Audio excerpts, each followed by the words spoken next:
Of all the cruel jokes that the ANC has played on us poor South Africans, possibly the cruelest joke has been the appointment, as I've said before, of consecutive ministers of trade and industry that hated trade and hated industry. Let me just explain to you what I mean by that. This whole idea was started way back in 1996 under President Nelson Mandela, in actual fact.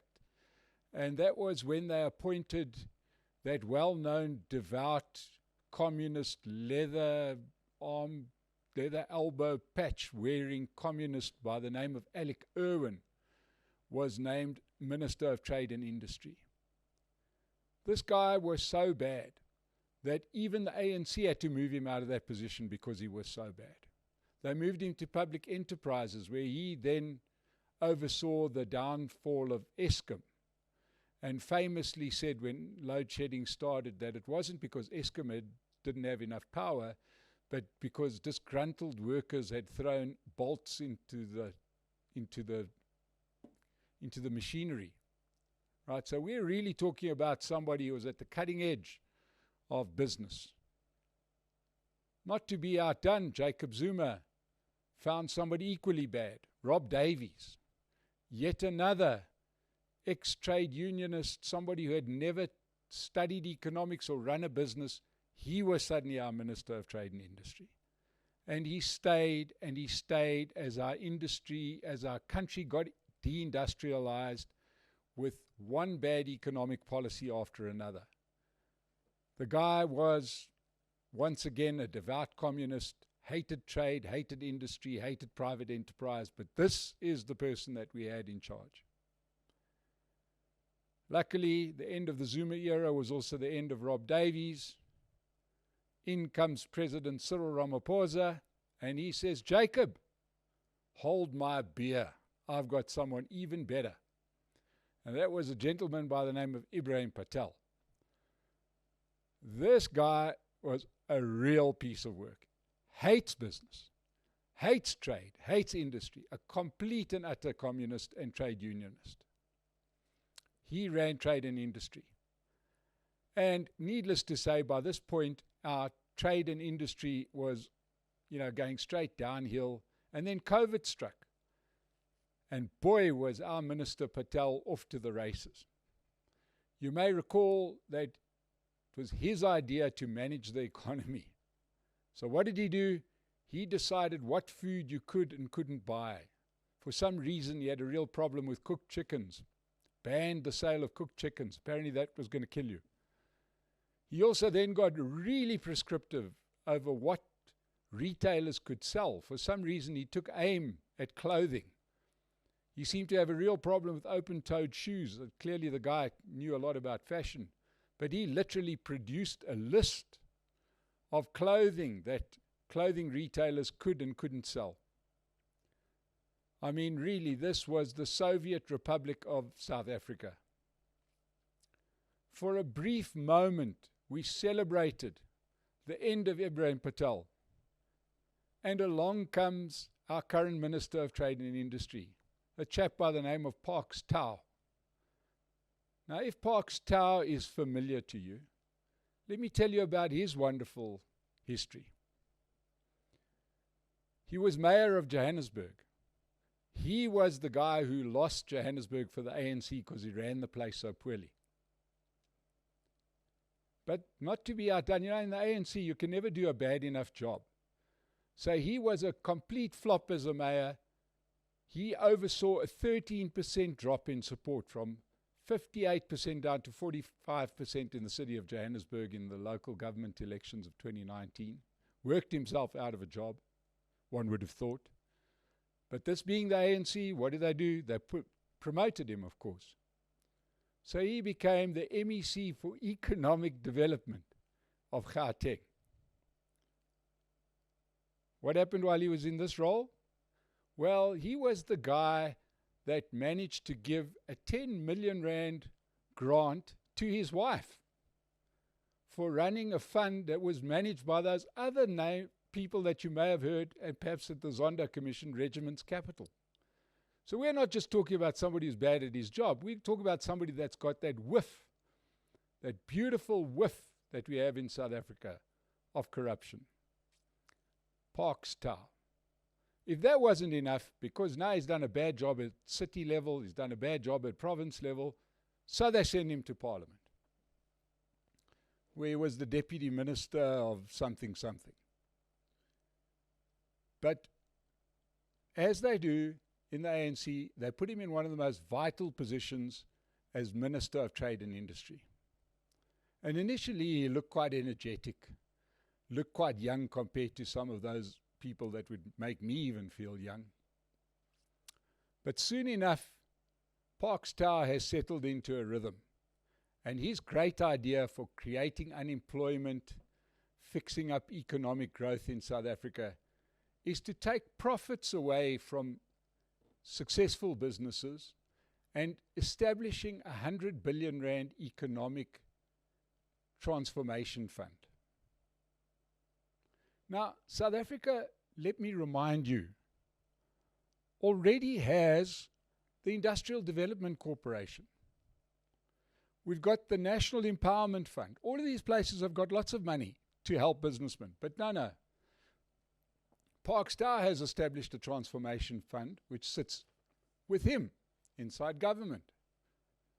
Very unclear as to who's going to get the money. So what's the first concern that we would have?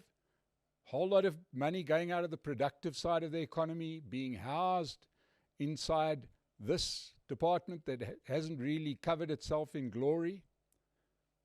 If you're starting to get that alarm bell ringing of corruption, don't worry, it's not going to happen. And you know how we know it's not going to happen?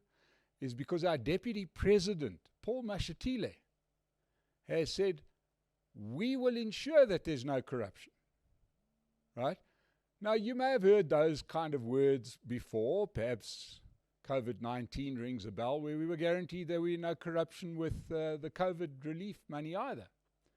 And then people were fogging classrooms and God knows what else. Hundreds of millions, billions of rand being misappropriated. But, hey, we've got this economic transformation fund. What could possibly go wrong? Now, you know, if you think that this economy is stagnant, the government has a plan. Their plan is that they are going to tell you how you should run your business. Okay? Paul Mashatile approves of this. He says it will revive the economy by providing capital for entrepreneurs. It will make, according to Mashatile, that the transformation agenda has made significant strides in promoting black people's economic participation. Now, let me remind you that they say that this is doing so well, while unemployment has skyrocketed in South Africa.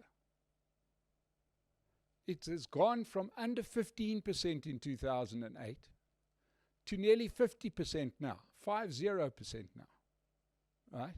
And apparently this policy is an outrageous success according to our Deputy President and our Minister of Trade and Industry. If that's progress, oh my God, I don't know what failure is. But now that is on top of a whole lot of other legislation that is designed to kill business. It's employment equity, new act that came along, I spoke about it recently, where we've got quotas according to color. I presume they're going to re-establish a department where they're going to test your race. I don't know how they're even going to implement this, but apparently the government knows how to run your business better than you do. On top of that, we have passed the Expropriation Act, will ensure that foreign companies will not invest in South Africa. It's a guarantee. And you know what? We're never really going to know because they're not going to tell us. Nobody's going to get up there and say, I'm not investing in your country because I don't know if I own my property, and then you're going to tell me how to run my business. They're just not going to invest here. Why do they need to give a whole story? Just won't do it. Now, if the government thinks that they can run business so well, why don't they run their business as well? I mean, it's one thing them telling us what to do. You would imagine if they know so well how to run our businesses, they must do a great job of running their businesses. So let's look at some of their businesses. Well, just about most of them need bailouts, which is just fancy terminology for saying they are bankrupt. They're making big losses. They don't make enough money to cover their costs. These are organizations that for decades have been profitable. Place like the post office, it's a relic. It's gone. Right? Even after it got given the sweetheart business of doing SASSA grants. Can't run the business. SABC, a monopoly on radio and television. Other countries, that's a multi-billion-dollar industry. They've got a monopoly, a state-sponsored monopoly. SABC, the biggest broadcaster in the country, by law, only they can do certain things. Only they can do terrestrial television. Only they can do certain radio stations. You can't privatize vernacular radio stations. You know, SABC has literally got the monopoly. In addition to that great idea called the TV license, they get advertising revenue. But let's talk about the SABC. Do you know that they've got this very fancy building? It's been around for about 40 years here in Auckland Park in Johannesburg. It's a 28-story building. Since 2018, the lifts haven't worked for all the offices which end on the 14th floor. Right? So if you work in that building up to the 14th floor, you have to climb the stairs. But the express lifts to the executive suites on floors 15 to 28, they work. Right? This is an organization that survives only on government handouts. Let's look at some of the other things that the government does. If it's transformation that stops economic growth, well, then one could say a place like the Eastern Cape. That's 100% transformed. It's run by the ANC. But it's a mess. Same goes for the Free State. The same goes for the Northwest Province. These places are a mess. They're also businesses. You pay money, you pay rates. They're meant to deliver services. It's no different to what you do in your business. Government's got complete control over that. But they can't run it properly. But yet the same government thinks that they can tell us how to run our businesses. Now let's look at the other end of the scale. You can go to any city or town in South Africa and probably be met with a choice of fast food restaurants, hotels, banks, right? You can make a cell phone call, go to a petrol station, anywhere in the country. That's run by the private sector. Probably a hospital. You can go get medical care. Just down the road is a government hospital where you probably can't get a headache tablet. But yet this government thinks that they can tell you how to run your business. It is truly astounding. Now, you know, I've said this before, I'll say it again. Johannesburg has to be seen to believe. It is so bad that even Cyril Ramaphosa was disappointed. And you know what it takes to disappoint Cyril Ramaphosa. He seems to be impervious to these kind of things. But Joburg is in such a state that even he had to comment that he was shocked by the condition of Johannesburg. But yet these are the people that think that they can tell you how to run your business. Now, I want to tell you that the ANC lost its majority in the last election, where it went down from 57% in the 2019 general election to 40% in the 2024 general election. It's because people didn't have jobs, because the country is going to hell. They didn't desert them because there wasn't enough transformation or they didn't like the employment equity. They weren't complaining about who owns the filling stations. People didn't like them because of the economic performance of the country. Why will this government just do what it is meant to do? Deliver services, stay out of our business, we'll do it ourselves. But they have to keep on getting involved in making crazy legislation that are business killers. Now, we keep a close eye on these things. That I do know that the Employment Equity is being challenged in court, the Expropriation Act is being challenged in court, and the constitutionality of it all. But these are just distractions that stop you and I from creating value in this country. Everybody that should be creating value is distracted because we've got this bad law that keeps on changing, keeps on getting more ridiculous. It just stops us from doing what we should be doing, which is running our businesses properly and employing people. But now, thanks to the Employment Equity Act, if it goes through, not one business in South Africa would grow to more than 50 people, because otherwise you're going to have to fill in a dossier of equipment. You have to get people into your company to test the racial purity of your staff. It's madness. And I tell you what, this is not going to win votes for the ANC. It's going to lose votes for the ANC. But the problem is that it'll just keep this economy from growing. Please, please, please, if you're watching this, please be careful who you vote for in future, because our unemployment may be 50% today, but with these policies, it's going to go up even higher. In this economy, you need to save every cent you can. So if you need to rent a car, go to Pace Car Rental, use our code SONA, S-O-N-A, and get a discount on your next hire car. If you want to get more information on where this country is going to, join us at our next breakfast, which is on the 20th of June at the Sandton Convention Centre. In our last update, I said the date wrong, but it's the 20th of June, I can confirm, where we will have JJ Tabani and Neil De Beer keeping us informed as to where they feel the country is going to. But thank you so much for joining us today. Subscribe to the channel. We'll see you again on the State of the Nation. Thank you.